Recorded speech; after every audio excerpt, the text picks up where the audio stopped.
امروز رو آوردن به مسئله‌های تحقیق، کشفیات‌های علمی، اختراعات نو در علم و به خصوص رشد و انکشاف علم بیولوژیا تقاضای زمان است. در آزمایشگاه علمی تحقیقاتی اوید به آموزش مطابق شوی سیستم‌های زنده در فاکولته بیولوژی دانشگاه ملی تاجیکستان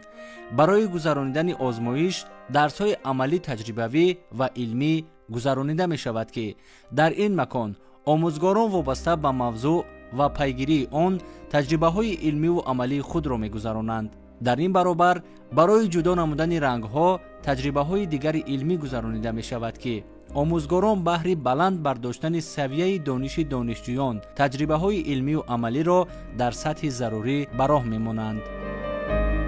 آموزش فن بیولوژیا در مؤسسه‌های تحصیلات میانه عمومی و مؤسسه‌های تحصیلات عالی کشور یکی از فن‌های اساسی حسابیده می‌شود و با پیشنهاد 20 ساله فن‌های طبیعت‌شناسی دقیق و ریاضی در جمهوری تاجیکستان در فاکولته بیولوژی دانشگاه ملی تاجیکستان یک قطار کارهای زیادی به سامان رسانیده است. از جمله با دستگیری به واسطه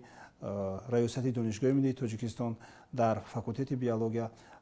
آزمایشگاه نو زمانوی با تجهیزات‌های نو زمانوی که برای تیار نمودن متخصصان بلند اختصاص شرایط مهیا شده است، واقعا هم تجهیزانیده شده است. اختصاصی نوی که امروز البته برای بازار مهنت لازم است بیوشیمی طبی گشوده شده است. این دلالت از آن می‌دهد که واقعا هم در جمهوری تاجیکستان همین اختصاصی بیوشیمی طبی عین حال سر وقتی است و یک زمینه خوبی رو موافق به برنامه 20 ساله آموزش رشد فن‌های طبیعت‌شناسی دقیق و ریاضی در ساحل علم و معارف می‌گذارد. اگر که ما نظر افکنیم تنها در سال تحصیل 2025-26 یعنی که از آغاز ماه سپتامبر همین سال در اختصاص بیوشیمی طبی فاکولته ماده حجت‌های خود را سپاریدند و سزاوار نام دانشجو شدند. امروزها برای بلند برداشتن معرفت اکولوژی، برای بلند برداشتن سطح و صفت دانش و تیار نمودن متخصصان در سمت علم‌های بیولوژیا اختصاص بیولوژیای عمومی را با 3 زبان، با زبان تاجیکی، روسی و انگلیسی برای مانده است که دانشجویان در این گروه‌ها با 3 زبان تحصیل می‌کنند و این هم از آن دلالت می‌دهد که اختصاص بیولوژی از اکریدیتاسیون بین‌المللی گذشت و امروزها البته شرایط مهیا شده است که واقعا هم با 3 زبان متخصصان آماده کند. جامعه جهانی در سمت علم‌های دقیق برای تشکل زمینه‌های نوی کشفیات‌های علمی تلاش می‌نمایند. امروز جوانان در برابر آموزش پیوسته باز در گذراندن تجربه‌های عملی در آزمایشگاه‌ها توجه خاصه دارند. هر یک آزمایشی که در آزمایشگاه گذرانیده می شود قاعده‌های مخصوصی خود را دارد و با استفاده از اشیاءهای عیانی در چنین مکان‌های موافق گذرانیده می شوند. باعث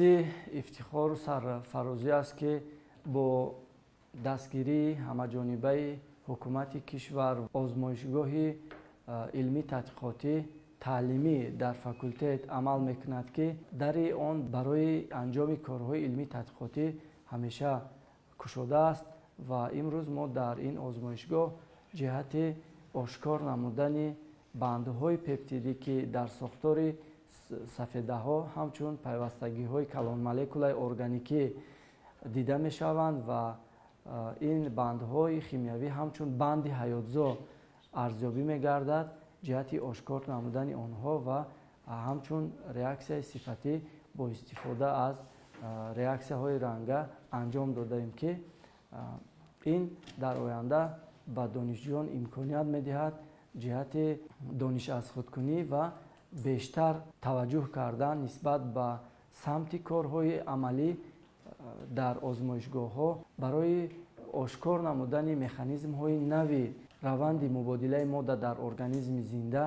و بهادهی آن دانش نظریوی را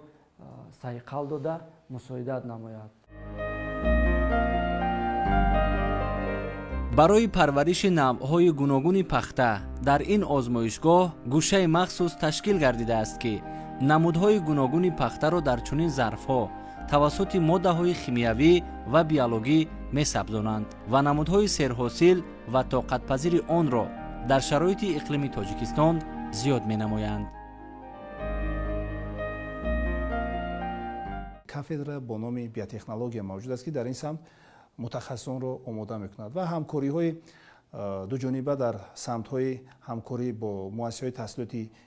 олии кишвар, бо муассисаҳои илмӣ ва инчунин бо Академияи миллии илмҳои Тоҷикистон ва бо ҷамъиятҳои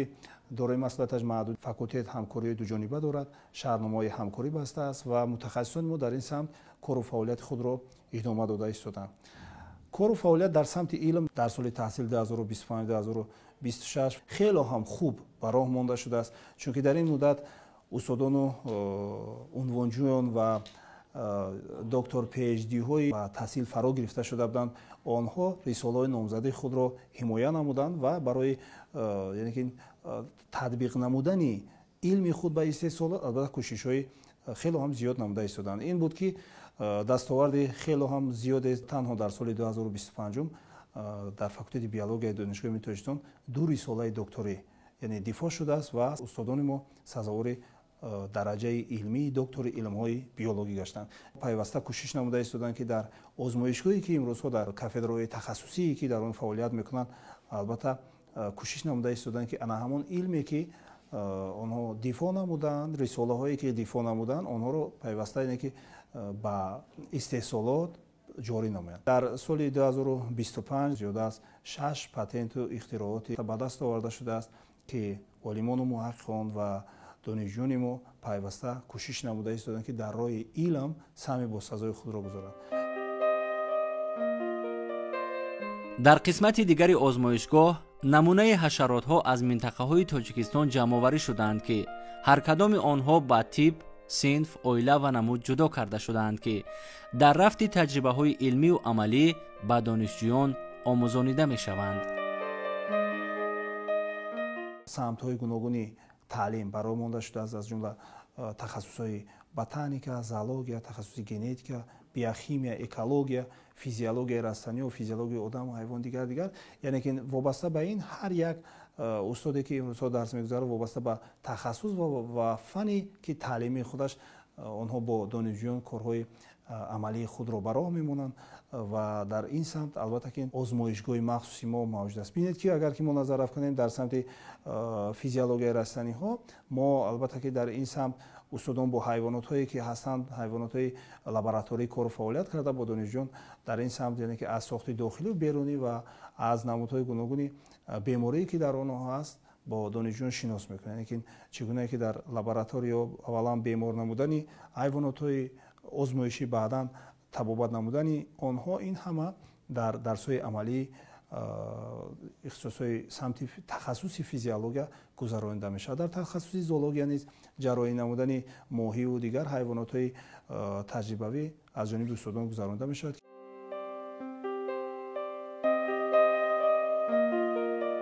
имрӯз низ муҳаққиқони тоҷик пайваста саъй мекунанд то кашфиёту таҳқиқот ва ихтирои наверо анҷом диҳанд ки ҷавобгӯ ба сатҳи ҷаҳонӣ бошад ва ҳамзамон илми муосири тоҷикро муаррифӣ созад. яке аз чунин тадқиқотҳои илмӣ дар самти биология ташкил намудани гербария мебошад ки дар ин макон намунаи зиёди ниҳолу дарахтон ва гулу бутаҳои гуногун аз тамоми минтақаҳои Тоҷикистон ҷамъоварӣ гардиданд ва баҳри таҳқиқ ва омӯзиши илмӣ ба кор бурда мешаванд. айни замон дар кафедра 11000 нусха гербарияҳо ҷамъоварӣ гардидааст ки ҳамасола аз онҳо донишҷӯёни назди кафедра буда васеъ истифода мебаранд. инчунин бояд қайд намуд ки ҳамасола донишҷӯёни курсҳои якум ва дуюми тахассусӣ ва ихтисосҳои экология, биология, биотехнология ва дендрология ҳангоми гузаштани таҷрибаомӯзии таълимии саҳроӣ гербарияҳо ҷамъоварӣ менамоянд ки он дар рафти дарсҳои тахассусӣ ва дарсҳои назди кафедра таҷрибаомӯзиҳои калон васеъ истифода карда мешавад. тахмин меравад ки соли 1980 ҳангоми коркард кардани гербарияҳо миқдори гербария 7000-ро ташкил медод. айни замон ки аз ҷониби устодон, профессорон, муҳаққиқони чӣ хориҷа бошад, чӣ дохила бошад, дар назди кафедра ҳангоми ҷамъоварӣ кардани гербарияҳо теъдоди онҳо зиёд шудааст. гербарияҳое дар назди кафедраи ботаника ва дендрология мавҷуд аст ки از سال 1917 تا این جانب نگاه داشته شده است. мардуми соҳибфарҳангу тамаддунофари тоҷик аз қадимулаём ба омӯзиши хираду илму дониш таваҷҷӯҳи зиёд доштанд ва дар ҷодаи илму эҷод навовариҳои беназирро анҷом додаанд. сиришту табиати мардуми мост ки аз пайи таҳқиқу пажӯҳишҳои илмӣ бо шавқу завқи беандоза ҷидду ҷаҳд мекунанд ва натиҷаҳои назаррасро ноил мегарданд. муҳимияти омӯзиши сам дар он аст ки мо метавонем ки бо усулҳои технологияи биологӣ, яъне зиёд кардани маҳсулотҳои растанигӣ, дар мисоли растании картошка ё растаниҳои ороишӣ, растаниҳои гулмекан, бо усулҳои биотехнология дар шароити инвитро парвариш намудани онҳоро ба даст биёрем ва метавонем ки дар яъне истеҳсолот аз шароити лабораторӣ дар хоҷагидории васеъ истифода барем. яъне бо усулҳои биотехнология аз як ҳуҷайра парвариш карда, яъне зиёд кардани миқдори ҳамон растаниҳое ки ба мо лозим аст. дар мисоли растаниҳои доруворӣ бошад ё растаниҳои ороишӣ бошад, метавонем ки ҳамин зиёд кунем. дар лабораторияи биотехнология дар солҳои сипаригашта 2 нафар номзади илм ва 1 нафар доктор PhD аз рӯи ихтисос, яъне рисолаҳои номзадии худро бо муваффақият дифоъ карданд. ва ғайр аз ин дар кафедра донишҷӯёни курсҳои чорум ва магистратурон ҳам фаъолият доранд ки онҳо аз рӯи корҳои илмии тадқиқоти худ вобаста ба биотехнологияи растаниҳо корҳои илмӣ бурда истодаанд. ва имсол мавзӯи тадқиқоти мо ки ба соли 2026 ва 2030 рост меояд, дар кафедра технологияи парвариши бофтаву узвҳои растаниҳои ороишӣ, дар мисоли растаниҳои яъне худрӯй, растании батата ва растаниҳои доруворӣ фаъолияти кории илмӣ карда истодаанд ки дар оянда метавонанд донишҷӯён, докторантон ё доктор PhD омада дар кафедра фаъолияти кории илмии худро идома диҳанд. ҳамчунин донишҷӯёни факултети биология ҳаммасола дар рафти гузаронидани таҷрибаҳои саҳроӣ имконият доранд то ба маконҳои муайян гардида ки барои омӯзишу тадқиқоти илмӣ пешниҳод шудааст бираванд ва намудҳои зиёди олами набототу ҳайвонотро дастрас намуда барои омӯзиш ба озмоишгоҳ биёранду таркиб ва хусусиятҳои онҳоро аниқу дақиқ биомӯзанд. баҳри омода намудани мутахассисони баландихтисос озмоишгоҳҳо ва пойгоҳи таълимии таҷрибавӣ муҳайё шудааст ки донишҷӯёни мо метавонанд ки дар зинаҳои гуногуни худ ҳамчун мутахассис омода шаванд ва ба давлату миллат хизмат кунанд. дар самти биология агар ки гирем, пойгоҳи таълимию таҷрибавии гуногун дар минтақаи ромид ва дар ноҳияи варзоб воқеъ дар дараи такоб воқеъ аст. донишҷӯён метавонанд ки ҳангоми таҷрибаомӯзии таълимии саҳроӣ аз онҳо пайваста истифода баранд. ва оид ба масъалаҳои асбобҳое ки имрӯзҳо дар озмоишгоҳҳои факултет гузошта шудааст, гуфта метавонем ки он рисолаҳои номзадӣ ва рисолаҳои докторӣ ки имрӯзҳо омода шуда истодаанд дар самти илмҳои гуногуни биологӣ, онҳо пайваста истифода мебаранд аз ана ҳамин озмоишгоҳ ва аз ана ҳамин дастгоҳҳое ки дар озмоишгоҳ гузошта шудааст. донишҷӯёни ин даргоҳи маърифат бо истифода аз шароити мусоиди таълимӣ дониш меомӯзанд ва маҳорати худро дар самти тадқиқоти илмию методӣ такмил медиҳанд. ҳамчунин аз дарсҳои гузаронидаи омӯзгорон ки таҳқиқ ва натиҷагирии илмӣ мебошад баҳра мебардоранд ва ба дарсҳо бо тайёрии ҷиддӣ ворид гардида метавонанд дар озмунҳои сатҳи ҷумҳуриявию байналмилалӣ иштирок намуда донишу малакаи худро нишон диҳанд ва ба дастовардҳои назарраси илмӣ дар самти биология ноил бигарданд. технологияи муосир он асбобу анҷомҳое ки ба мо ворид шудаанд аз ҷониби раёсати донишгоҳ ва мо метавонем ки донишҷӯён ё магистрантонро ба он ҷо равона карда дар он ҷо як базаи хуби моддӣ ташкил шудааст ки метавонанд бо технологияи ҳозиразамон кор кунанд ва он чизе ки онҳо мехоҳанд ба илм ворид кунанд, яъне дастрас намуда ворид шаванд. баъзо ҳаст донишҷӯҳо баъди чи таҷрибаомӯзии худа шумо дар ҳамон баъзҳои ҳамкорӣ байни институт ва донишгоҳ ҳаст, бар он ҷо рафта таҷрибаҳои истеҳсолию таҷрибаҳои калони худро гузаронанд ва фаъолияти кории илмии худро давом диҳанд. ҳамкории кафедра дар солҳои охир бисёр یعنی رشد یافته شده است و ما با اینستیتوت‌های علمی تحقیقاتی علل خصوص با اینستیتوت بوتانیکا، فیزیولوژیا و ژنتیک رستنی‌های اکادمی ملی همکاری داریم. غیر از این ما با دانشگاه اگراری لابراتوری بیوتکنولوژیا همکاری داریم و در نزد دانشگاه ملی مرکز بیوتکنولوژی بسیار بانفوذی هست که در آنجا همکاری بسیار خوب داریم. رشد و نمو و ترقیات هر یک دولت به سطح علم و معرفت و دانش و فضل مردمش وابستگی دارد. معرفت بلند انسانی هر جایی که باشد آنجا صلح و ثبات و آبادی و آزادگی حکم فرماست. در نزد کافه بوتانیکا و دندرولوژی نمونه گرباریه‌های مخصوص جای دارد که این از سال 1970-72 یعنی که این گرباری آماده شده است از جانب یعنی که متخصصان صواب. در زمان استقلالیت با به دست آوردن استقلالیت واقعا هم این عنعنه دوام یافته است و گرباری خودش این نمونه حجت‌های خوش کرده شده است که برای کارهای علمی استفاده برده می شود و رستنی هایی که امروز در گرباری فاکولته بیولوژی دانشگاه ملی تاجیکستان محفوظ نگاه داشته شدند، اینها از سال 1920 1924 و تا دوران استقلالیت تا به امروز یعنی که محفوظ نگاه داشته شدند که این نمونه گرباری ها در نتیجه تحقیقات های صحرایی و اکسپدیسیون های در یک جایگی با متخصصان ساحه بیولوژی هنگام تجربه آموزی و تحقیقات های علمی با استادان و کارمندان و دانشجویان فاکولته بیولوژی دانشگاه ملی تاجیکستان جمع آوری و آماده شده این نمونه ها محفوظ نگاه داشته شدند. باید قید نمود که نمونه هایی که از سالهای 1920 1924 و تا این جانب محفوظ نگاه داشته شدند آنها همیشه کارکرد کرده میشوند و از جانب متخصصانی که در همین سمت رویه علمی خود را انتخاب نمودند از جانب آنها به خوبی استفاده برده میشد. نمودهای گوناگون گربری که امروز در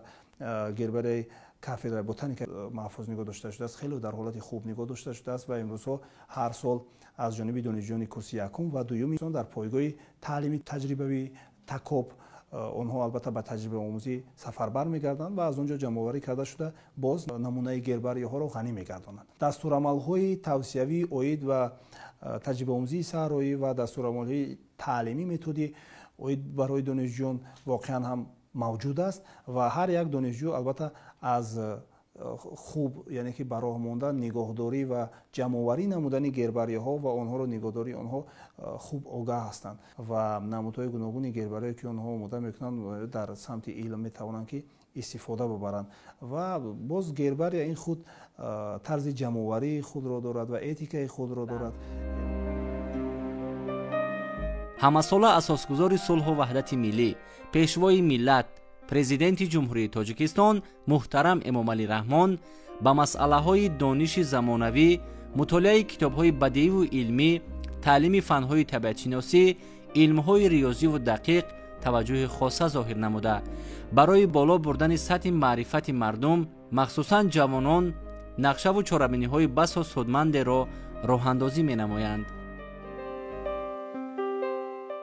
از جانب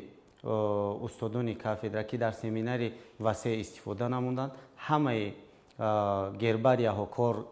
کرده شده استفاده است و همزمان آنها الکترونیک کرده سامانوی کرده شده است و همه آنها را می توانند که بیرون از جمهوری تاجیکستان و در داخل آن بینند، آموزند و آن رستنی‌هایی که به نیزچوی قرار دارند یا اینکه به کتاب سرخ جمهوری تاجیکستان وارد گردیدند و آن رستنی‌هایی که اندمیک هستند در دیگر منطقه‌های بیرون از جمهوری تاجیکستان دیده نمی شود می توانند از آن دسترسی پیدا نموده گربری‌هایی که موجود هستند می توانند از آن به یگان ممانعت استفاده برند.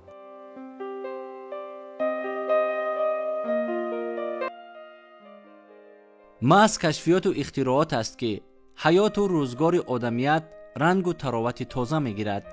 پیشرفت و رشد تکنیک و تکنولوژی معاصر فعالیت انسان را آسان و آبادی جامعه را تامین خواهد کرد.